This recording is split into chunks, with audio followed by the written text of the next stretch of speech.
सीधासख दृश्य आप देखुं समलेई मंदिर परिसर मुख्यमंत्री प्रवेश करुँच मंदिर भितर को सहित रही सुरेश पूजारी रही रवि नायक रही मंत्री और रही केन्द्रमंत्री धर्मेन्द्र प्रधान रही अरविंद पाढ़ी देखुँ आप देखुं सीधासख दृश्य इतिमध्य मुख्यमंत्री और मंत्रिमंडल दुई सदस्य और केन्द्रमंत्री मंदिर भितर को प्रवेश कर सारी मुख्य द्वारा देखिए प्रवेश कर मंदिर भितर को मंदिर फाटक पाखे पहुंचला उच्च सहित संबर्धना दि जापर से मंदिर भितर को प्रवेश कर जहाँ चित्र देखुं ये समलेई मंदिर परिसर दृश्य मुख्यमंत्री भितर मां दर्शन लाभ सहित तापर से पूजा अर्चना करेंगे और मंदिर बाहरला मंदिर परिसर में नवान्न भक्षण कार्यक्रम रही आम देखुं उत्तरांचल पुलिस सहयोग देखुं एम सुलाल बाहर रही आरडीसी रही सचिन अमित यादव उत्तरांचल आरडीसी रही जहाँ देखुं एवं जहाँ आप चित्र आम देखुं ये भितर को प्रवेश कर सारी इतिमध्य मुख्यमंत्री और सहित केन्द्रमंत्री धर्मेन्द्र प्रधान रही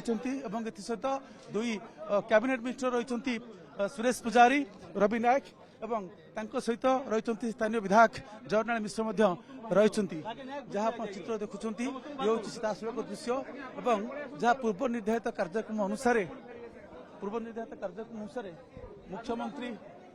भितर बर्तमान प्रवेश कर सारी पूजा अर्चना करेंगे भितर एवं पूजा अर्चना कलापर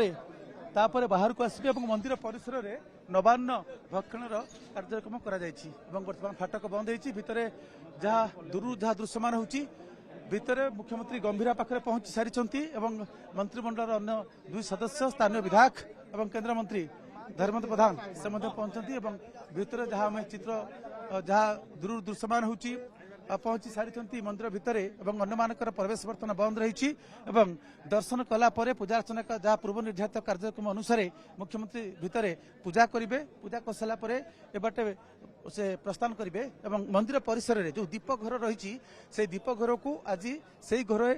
नवान्न भक्षण कार्यक्रम स्थिर कराई ही मुख्यमंत्री समेत अन्य माने नुआ खाइबे जहाँ आप देखुं चित्र ये हूँ अधिष्ठात्री देवी माँ समलेई मंदिर परिसर दृश्य जी विजिबल हो कमिशनर आसुँच महानगर निगम कमिशनर बाहर को आसर दर्शन चली मंत्री मुख्यमंत्री जहाँ देखुं आप कि समय पर बाहर दर्शन कर सारे बाहर बड़ कथा हूँ मुझे चाहिए जे सीएम किसान योजनार